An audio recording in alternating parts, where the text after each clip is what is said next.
Today on Dub World, we are going to be rekeying the driver's and passenger side door handles on my 73 Beetle so that they match the ignition switch. It's nice to have one key work in the car instead of two or three. As always, thank you so much for being here and watching the videos and supporting the channel. If you want to help us grow, please like the videos and comment on the videos and share them. That interaction helps the YouTube algorithm get the videos and the channel out to other Volkswagen fans. If you're ready to see the process on rekeying, sit back and let's go. Since we're on the topic of door handles, I guess I might as well show you the basics of how you take your door handle off on your 68 later Beetle. So you pull your rubber back like this. It's probably going to be glued in, so you may need to re-glue it. But that screw is hidden back there. It's just easier to pull this out. Just a Phillips head screw. You take that out, and then with your handle, you simply need to push it. As you can see, it moves. You push it towards the front of your car, pull it out like that, and if you look there, there's a hook. That's why you have to push it forward.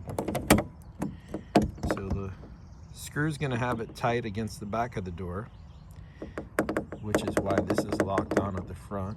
But once you push it forward, that's going to come out. But just tilt it this way, pull it right on out like that. Okay, so it's time to disassemble your door handle to pull the lock cylinder out. Super simple to do. It's either going to be a Phillips screw or a flathead, just depends on the handle. Either way, they go together exactly the same way, come apart the same way. I want you to pay close attention. If you can see, there is a spring right here, and it's got two tabs, one on each side. When you disassemble this, chances are the spring is going to fly off. So just hold this, take your screw out, and just carefully grab onto the spring. Now I'll show you later in the video how this spring goes on, but I'm just going to tell you right now, the two prongs that you see in here have to be crisscrossed like that. So you're going to take this side and bend it to that side, this side bend it to that side. And that's the tension, and that's what makes your key spring back and forth. So once you take that screw off, a lot of times there's a washer in there too, don't lose that. Hold the spring, pop this piece off here. Make sure a key is in the lock before you do this. Doesn't matter if it's the right key or not, because that's going to help prevent the little keyways inside the cylinder from flying out when you pull this out. So unscrew that, pull the cylinder out, and then get ready to start working. Today we're talking about rekeying locks. In the case of this 73 I have, the ignition key, which is original, does not match the lock cylinders in the door. So I have a few spare door handles, and what I'm doing here is I'm attempting to rekey the door handles that I have to the ignition key. There's a couple of different ways you can go about doing this. Of course, you have to remove the cylinder from a door handle. You've got to take it apart here. To be very careful with these. If you go to remove this cylinder out of the door handle without a key in there, all these little keys here that match up are on springs, and if this is well lubricated, they can just pop out and fly everywhere, and then they'd be all out of order, and you'd have a problem if you have a key that matches. Obviously, in this case, neither one of these match the key, so it doesn't really matter what happens to them because I don't have keys for them. And I'm going to be taking them apart. But I wanted to see where this cylinder is close and where it is off. So if you can see on the top, we have one key sticking out, and then on the bottom we basically have three that are not matching the profile of the key. So there's a couple ways I can go about doing this. If you don't have any extra keys to go in the cylinder, you can simply remove the ones that are sticking up out of the cylinder and your key will work. Of course, that means another key could possibly work that is not exactly right for your car too, so somebody could possibly get into your car. But that's one way to go about this. What I'm going to do is I'm going to remove these 4 that don't match, and I'm going to see if I can rearrange them. If I can, great. If not, I'll see if I can use some out of this cylinder here. But that's what we're going to be doing today. Now that I've pulled the key out, you can see how all these tumblers have raised up. Now I put a black dot with a Sharpie on the ones that I need to remove. And as you can see, they go in different ways. Some go in this side, some go in the other side. So just keep note of that.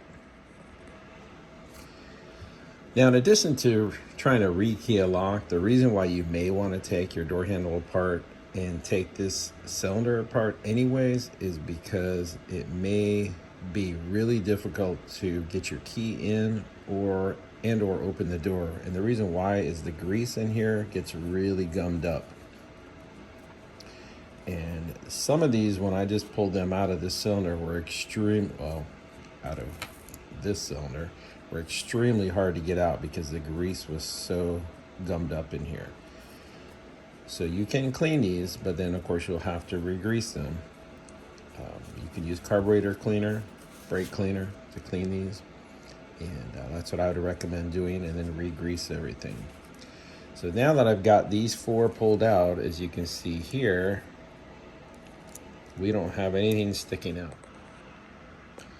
It may help you to do a drawing like this. So this is a representation of this lock cylinder. Now if you look here, do you see those little, what looks like dots up at the top there? Those are actually the tubes that house the springs for these little keyways. I represented them here.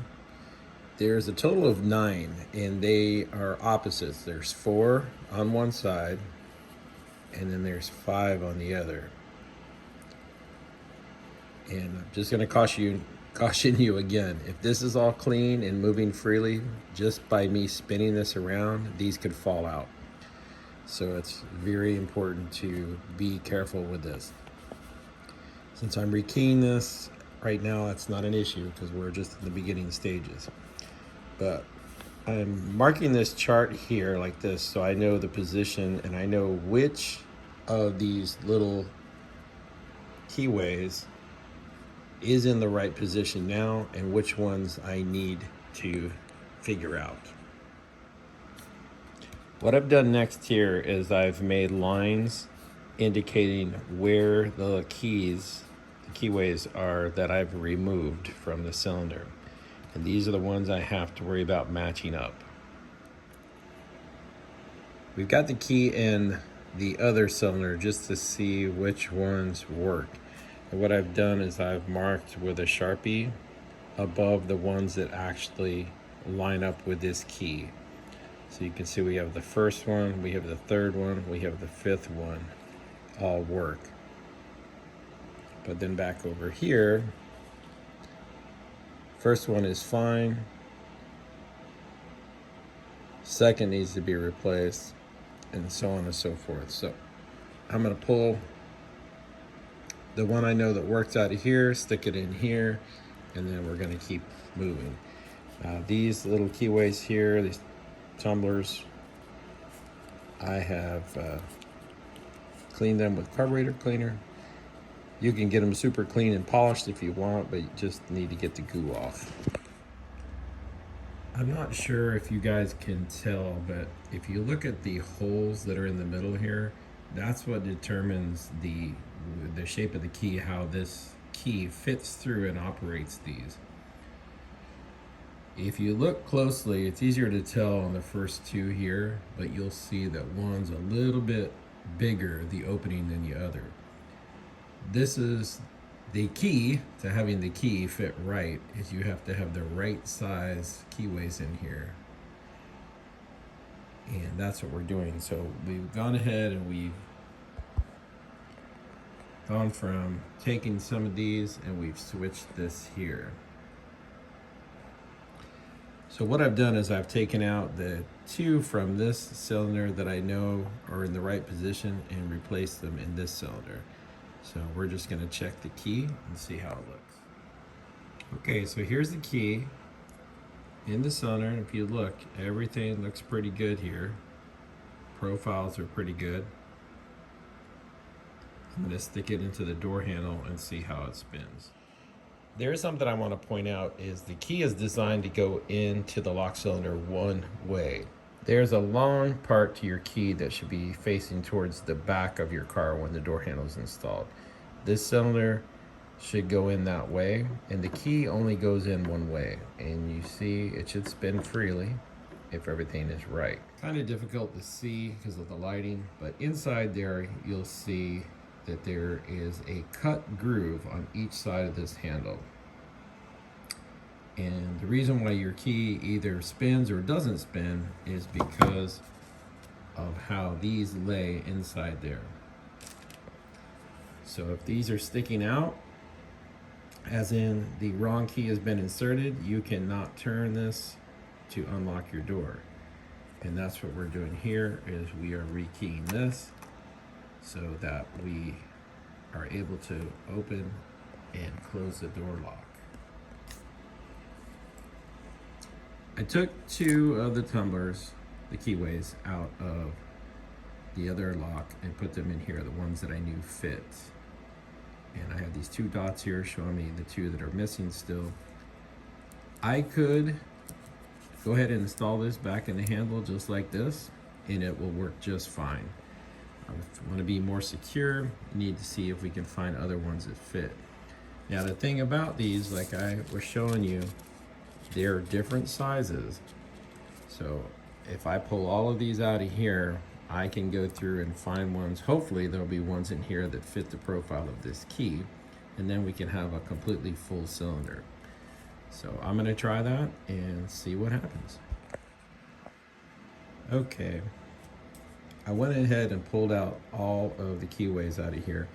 There are little springs in here, which, as I mentioned before, typically if everything's lubed up correctly, they would fall right out and you would lose them. So you want to make sure you work in a place where you're not going to lose these parts.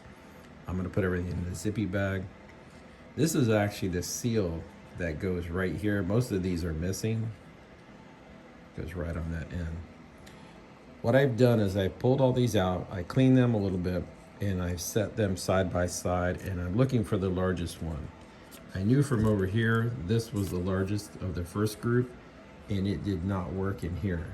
But I found one in here was just a little bit larger, and check it out. Fits perfect. So now we only have one more left to do. Well guys, take a look. We did it. We had enough between these two locks. I found the right size. It's just trial and error. You got to look for ones. If it's sticking out, you need one that has a bigger hole in it. And we were fortunate that we had two of them that were a little bit oversized. It's really hard to see the sizes on these, but success. We have all 9 of the little key pins in there, and we have a perfect lock. Now we're ready to reassemble the handle, put it back in the car. I figured I'd show you assembly here of the door handle. And again, I don't have two hands because I'm holding the camera. This spring in here, this is what makes your key, you know, spring back and forth. When you lay this in, as you see, it's got 2 tabs. You have to stretch the tabs on opposite side of this little tooth here. You know, this is going on top of it like this. But you've got to pull this one over on that side and this one over on that side. And that's what gives the tension. And this can be really difficult sometimes because it wants to pop off. So you're gonna have to hold it with one hand while you do that, and then you've got to get this piece on here and screw it back on. Something that I forgot to point out to you guys, and I wanted to make this known, is you see this number on this door handle? If this cylinder has not been changed, that is actually the key code. So if you find a pair of door handles, or say you buy a car that doesn't have a key, you could have a key made based on this code. Granted, that doesn't necessarily mean it's going to be right, because the handles could have been switched, the tumblers could have been changed out, or lock cylinders could have been changed out, anything. But you know, chances are if you find an old car maybe that's been in a barn for 50 years, it probably still has the original handles. And if you don't have a key, you can get one cut to this code. Some of the old VW dealers still have the capability of cutting keys with these numbers, so just keep that in mind. And you can see, I believe this is only on the driver's side handle that has this, but I'm not 100% sure. But all three of these handles have it. But take a look here. There's different style handles. I'm not an expert on these. Mostly my cars that I've had have been early models. So as you can see here, the trigger is different between these two. This car had mismatched handles, so now it's going to have two that match. I've sprayed some carburetor cleaner inside to clean this out so I can re-grease everything. And see, I used a paper towel in here. Now, what do you use to lubricate these cylinders? There is a graphite that you can use. There's probably a specialized lock grease. You don't want something that's going to get gummed up. So what I've done is I've actually used this carb choke parts cleaner. I've sprayed in here to clean this cylinder. You can take it apart and clean it all out, but then again, you risk losing the little springs. I've sprayed this out, and then I've just liberally applied WD-40, and it makes it nice and smooth. But you're gonna find other people suggest different things, but that's just what I've done. If you have an idea that works better, please feel free to put it in the comments. We were talking about reassembly with the spring. So this is another way that you can do it. You can put the spring on this piece here. Again, it may fly off. You have to be very careful. And then once you do that, you can just attach it on and you're good to go. So after I get everything cleaned up, I sprayed inside with some WD-40, and then I'm coating this with some high performance wheel bearing grease. And this is what's going to be inside that chamber there. So here we are, guys, the finished product back together. See, I turn the key, it pops right back to where it needs to be. I want to point out to you that if your key does not return back and forth correctly, it could be this spring. If it's not on correctly, it could be broken. So that's something you may want to check out. If it doesn't return at all, yes, the spring is broken. But if there's any sticking or anything like that, check that spring. But we're ready to put this back on the car. If you go to open your door one day, you squeeze the trigger and you hear it snap, 9 times out of 10, what's happened is it's broken right in here. This happens with these door handles. You know, they get a lot of action. So make sure if you take off your door handles, you lube everything up, this pin, this spring. You want to give it the best possible chance of long life. The aftermarket ones definitely don't hold up as well as the originals. So if you can find originals at swap meets, definitely pick them up. Check this out, guys. This is what a really gummed up cylinder looks like. Look at that. You could see the dried cake grease. If your key does not go in and out of your lock smoothly, this is probably why. What a mess. Okay, everyone, so here's the moment of truth with the rekeyed door handle. Let's see if we can lock it.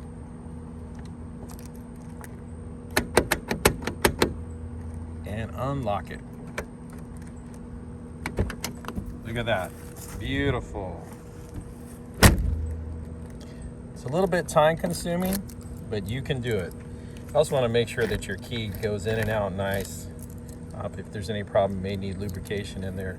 But that's it. I appreciate all of you who tune in. Again, please support the channel. Like the videos, comment on the videos, share the videos, and of course, if you're not subscribed, please do so. Thanks always, and I'll see you next time on Dub World.